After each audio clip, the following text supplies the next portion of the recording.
So own a song. Own ఏ అవునండి. Song అనే concept ఆ పేరులోనే అర్థమవుతుందండి. Own a song. వావ్! ఎలా వచ్చింది ఈ ఆలోచన తేజ?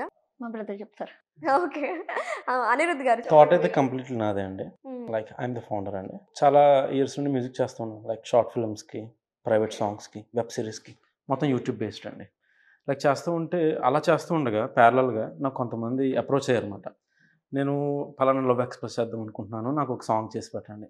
లేదా పలానా మ్యారేజ్ నేను చేసుకుంటున్నాను సాంగ్ చేసి పెట్టండి అని. ఓకే. సో నాకు అలాగా ఒక కపుల్ ఆఫ్ సాంగ్స్ చేశాను అలా. ఓకే. చేసిన తర్వాత అప్పుడు నాకొచ్చిందన్నమాట ఐడియా. లైక్ నాకేదో చెట్టు కింద కూర్చుంటే రాలేదది. పీపుల్ నుండే వచ్చిందన్నమాట. ఓకే. ఇదెప్పుడు స్టార్ట్ అయింది? మేము 3 ఇయర్స్ అండి. 3 ఇయర్స్ బ్యాక్ వచ్చిన ఆలోచన. అవునండి. 3 ఇయర్స్ బ్యాక్ వచ్చిన ఆలోచన. అలా చేస్తూ వచ్చాం. బట్ ప్రాపర్‌గా ఓన్ సాంగ్ మేము వెబ్‌సైట్ లాంచ్ చేసాం. ఓకే. అవి లాంచ్ చేసి ఒక మీకు 8-10 మంత్స్ అవుతుందన్నమాట. అయితే ఒక ఐడియా ఒక జీవితాన్ని మార్చేస్తుందన్నట్టు అవును. అది నిజమయిందనమాట. అవునండి. ఓకే. ఇప్పటి వరకు ఎంతమందున్నారు మీ టీమ్‌లో? మొత్తం 25 ప్లస్ అండి మొత్తం టీమ్ అంతా.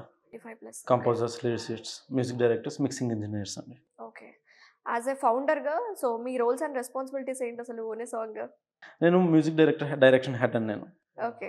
మా సిస్టర్ వచ్చేసి క్రియేటివ్ హెడ్ అండి. మీకు another aspects of the project handling అంతా ఈవిడే చూసుకుంటుంది. లైక్ ఎలాగంటే లిరిక్స్ ఫైనల్ చేయడం, ట్యూన్ ఫైనల్ చేయడం, సాంగ్ ఫైనల్ చేయడం. At the same time client దగ్గరుండి మొత్తం.